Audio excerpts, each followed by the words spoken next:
জল ছেড়েছে সরকার থেকে,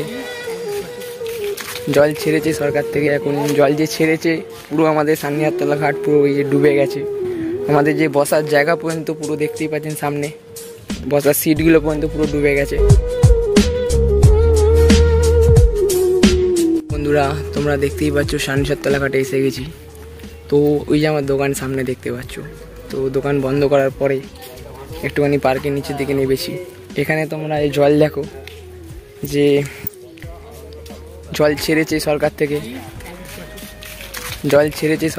এখন জল যে ছেড়েছে পুরো আমাদের সান্নিহারতলা ঘাট পুরো ওই যে ডুবে গেছে। আমাদের যে বসার জায়গা পর্যন্ত পুরো দেখতেই পাচ্ছেন, সামনে বসার সিটগুলো পর্যন্ত পুরো ডুবে গেছে। তো এখনও জল বাড়ছে, জানি না কতটা জল বাড়বে। তো এতটা যে জল বাড়ছে, যারা গঙ্গার ধারে যাদের বাড়ি আছে তাদের খুবই সমস্যা হবে।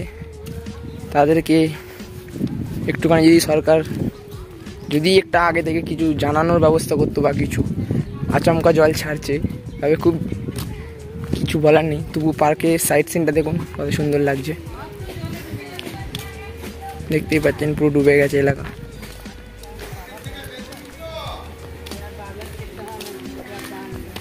হ্যাঁ তুই ভিডিও ছাড়, তোর ইয়েটা বাড়া, যে আমাদের সামনে তলায় জল ঢুকে গেছে চড়াতে আর